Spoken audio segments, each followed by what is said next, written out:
If you're experiencing pending transfers on Instagram, it can be frustrating. Follow these simple steps to resolve the issue quickly. Step 1. Check your internet connection. Ensure that you have a stable internet connection.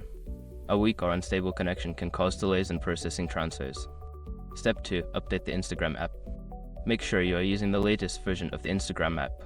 Go to your device's App Store, search for Instagram, and update if necessary. Step 3. Review payment information. Check your payment information in the app settings. Ensure that your payment method is valid and has sufficient funds to complete the transfer. Step 4. Restart the app.